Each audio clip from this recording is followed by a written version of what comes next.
So Davos is another one of those elite meetings that takes place annually where minions of the oligarchy get together and they smell each other's farts and talk about us poor little people and how they're going to make the world a better place because they're really smart and they have all the money and power, so they totally know what's best for everyone else. Obviously, when you consider how many years they've been meeting and how great the world has become because of it.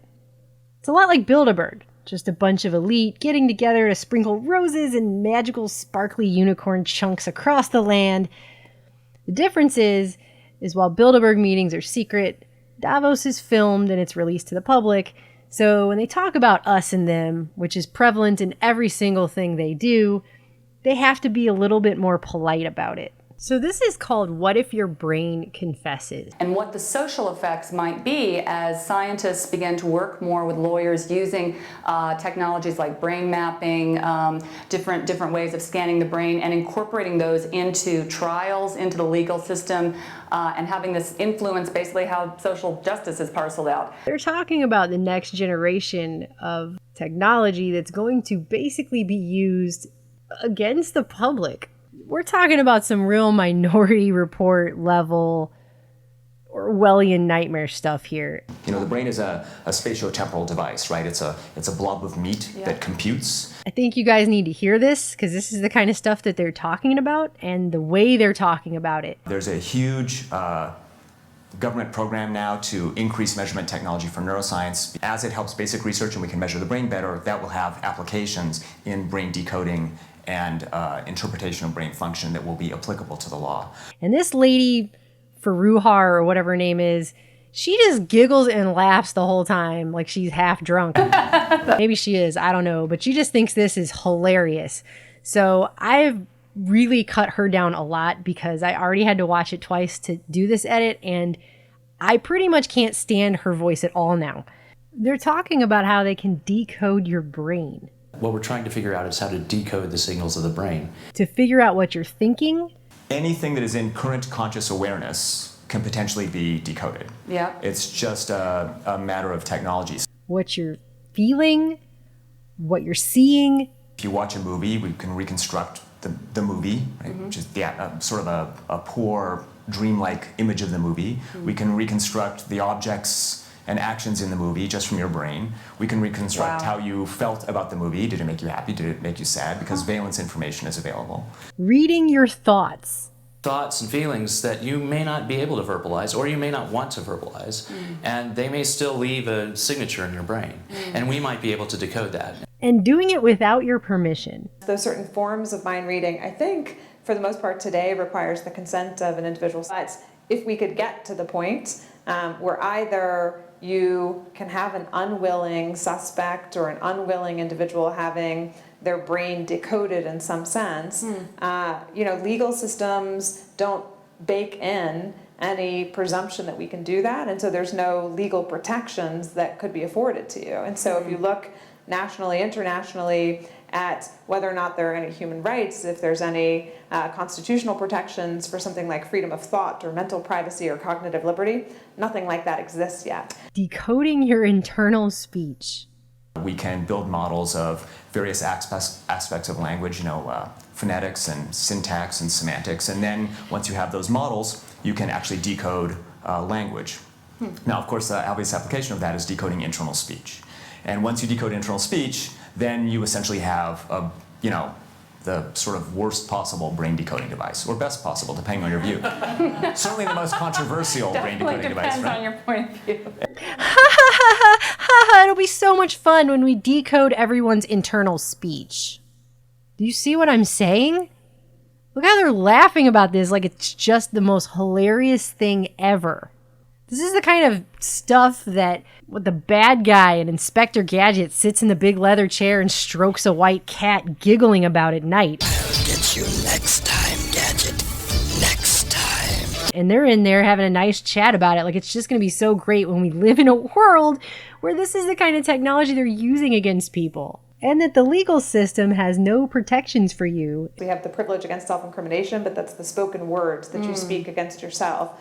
This isn't so far-fetched. There were a few cases that were highly publicized out of India, where a different type of technology was used, where a person's brain essentially was queried, they remained silent, and the responses that their brain provided were used against them for the purposes of criminal conviction. Which apparently they've already set the precedent for doing. And also they laugh it up about how basically the plebs are all such idiots that we can't wait to give up our privacy, like it doesn't exist, to wear thought-reading helmets. And, personally, I think it's just a matter of time before there will be a portable brain decoding technology that decodes language as fast as you can type with your thumbs on your cell phone. Wow. And everyone will wear them because people have shown that they're quite willing to give up privacy for convenience. And then that, I think, brings up a lot of really interesting and scary ethical and privacy and some issues. good ones. They always talk about the ethical implications of this kind of technology and how it raises all these questions. And then they just go ahead and do whatever it is anyway. And look what he refers to it as. It's basically sort of the universal brain-machine interface or universal brain-computer interface. How far away is that? Well, there's two stages to that. So the minimum would be, for a prototype, something like 10 years. In the next decade, he's saying this is how it's going to be. Can you imagine, for just a moment, take it in, okay? The NSA already spies on all of your communications now. What's going to happen when everyone's stumbling around like the residents of Bikini Bottom in the SpongeBob movie with the bucket helmets on, wearing these thought-decoding mind-reading devices?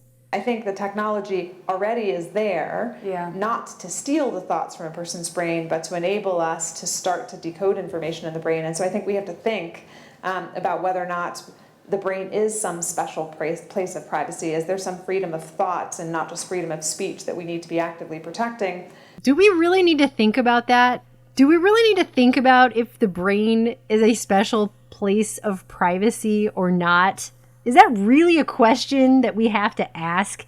And if that's not enough for you guys, if that doesn't do it for you, they've been doing research openly since the 70s, but of course during MK Ultra much earlier, on implanting false memories in people. Elizabeth Loftus, who's done some really fascinating work looking at planting false memories. Or she successfully, in a number of her experiments, has planted false memories, including people believing that they've been at Disney World with characters who are not Disney characters. Many people believe that memory works like a recording device. You just record the information, then you call it up and play it back when you want to answer questions or identify images.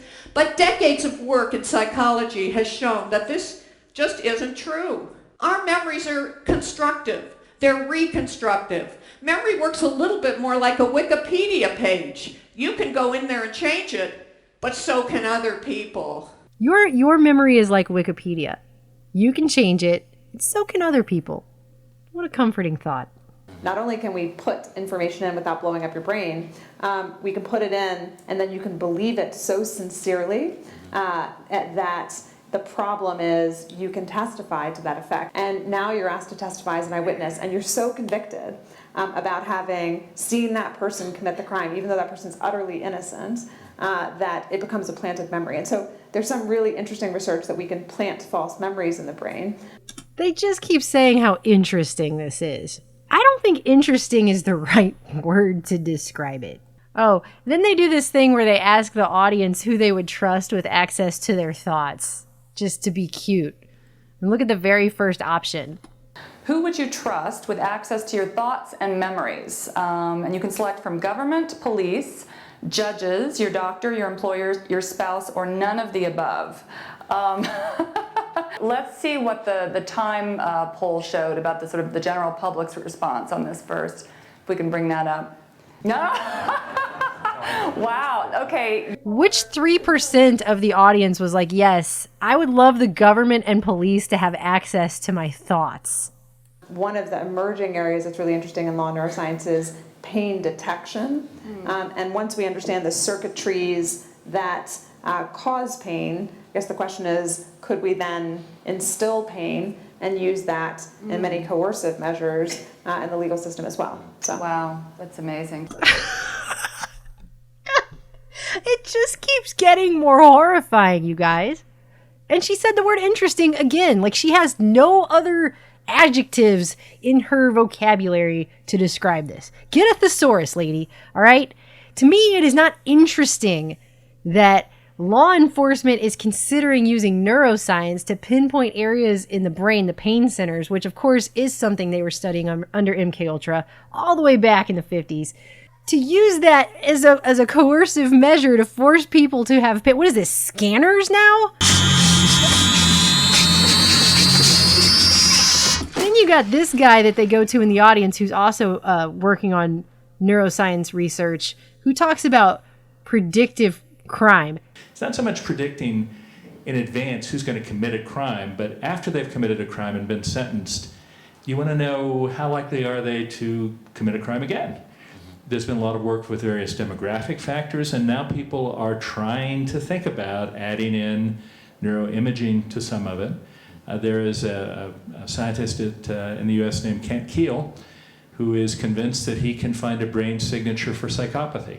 If you could figure out who is a psychopath, that affects things like sentencing. But you can also play it forward. About 1%, at least, of American males are thought to be psychopaths. About 30% of American male prisoners are thought to be psychopaths. If you could figure out which 1 out of 100 10-year-old boys is going to turn out to be a psychopath, that raises some really difficult questions about what we would do with that. So what are they going to do if they predict a little kid, a 10-year-old, is going to be a psychopath? And of course, all the psychopaths that are actually running things, they won't be taking such a test, clearly. Because then we'd find out on record that all of our leadership is filled with complete psychopaths. But this is the stuff that they're working on. They're going to start demonizing and labeling 10-year-olds as psychopaths based on brain scans.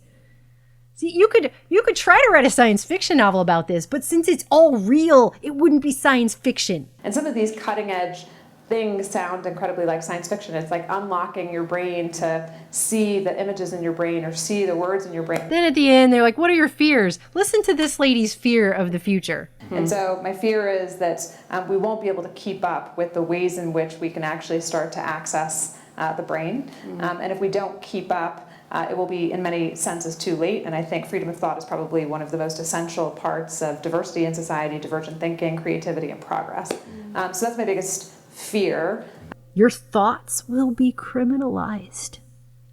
This is just... Anything that is in current conscious awareness can potentially be decoded. Yeah. It's just a matter of technology. Why watch a horror film when you can just watch a Davos panel?